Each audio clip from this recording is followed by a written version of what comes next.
প্রায় 4.5 ঘন্টা পর বৃদ্ধ আজামউদ্দিন লাশ পাওয়া গিয়েছে ওই পুকুরেই।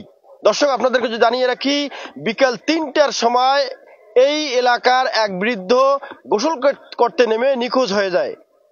আমরা যতটুকু জানি, লালমনিরহাটের হাতীবান্ধা উপজেলার টংভাঙ্গা ইউনিয়নের 3 নং ওয়ার্ডের বাহার প্রিন্সিপালের বাড়ির পাশেই। আমরা যদি আরেকটু বলি, হাতীবান্ধা উপজেলার সেপাতি মাদ্রাসার পূর্ব পাশে বাহার প্রিন্সিপালের বাড়ির পাশেই একটি পুকুরে আজ দুপুরে এক বৃদ্ধ গোসল করতে নেমে নিখোঁজ হয়ে যায়। তারপর থেকে এলাকার মানুষ ওই পুকুরে নেমে খোঁজাখুঁজি করলে পায়নি। এরপরেই হাতীবান্ধার ফায়ার সার্ভিস এসে সেখানে অনেক চেষ্টা করে, তবে স্থানীয়রা বলছে ফায়ার সার্ভিস পুকুরে নামেনি। তারপরেই সন্ধ্যা 7:30টার দিকেই স্থানীয় মাছ ব্যবসায়ী একজন ব্যক্তি পুকুরে নেমে সেই লাশটি উদ্ধার করে। আমরা একটু সেই মাছ ব্যবসায়ীর সঙ্গে একটু কথা বলবো। আপনারা কখন এই পুকুরে নামছেন এবং কে নামতে বলছে আপনাদেরকে এই লাশ উদ্ধার করার? মানে আমরা তো এখানে জানি না, কিন্তু তারপরে ফোন পাইলাম বলে আমাদের এক মুরব্বী পুকুরেতে ডুবে গেছে, ফায়ার সার্ভিস যাচ্ছে, আসি খোঁজাখুঁজি গেছে, পায় নাই। তারপরে আমাকে নিয়ে এসে হলো এখানে আসি, দেখি অনেক শতাধিক লোক চারিপাশে দাঁড়িয়ে আছে। তা আমি দেখি জালও নামছে।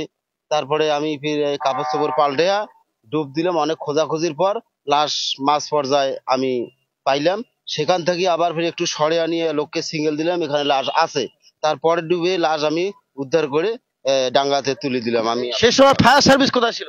সে সময় ফায়ার সার্ভিস তো উঁচের মধ্যেই ছিল, তারা নামে নাই, কেউ নামে নাই। আমি সরাসরি একাই লাশ তুলছি ইনশাল্লাহ।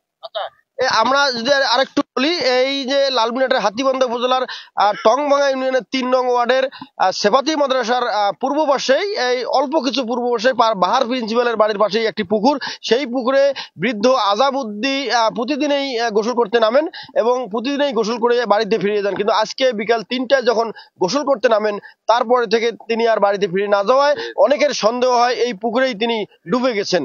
তারপরেই সারাদিন অনেকেই খোঁজাখুঁজি করার পর না পাওয়ার পর হাতীবান্ধার ফায়ার সার্ভিসকে খবর দিলে তারা এসে ডুবুরি না থাকায় তারা পানিতে নামেননি। তবে আমরা যতটুকু জানতে পেরেছি, রংপুরের ডুবুরি দলকে তারা খবর দিয়েছে। রংপুর থেকে আসতে প্রায় 2 ঘন্টা লাগে এই হাতীবান্ধা আসতে। তারপরেই হাতীবান্ধার মাছ ব্যবসায়ী সালাম এবং তার সঙ্গে আরো 2-1 জন এই পুকুরে নেমে লাশটিকে উদ্ধার করে। M A Rahim, news channel 24, Lalmonirhat.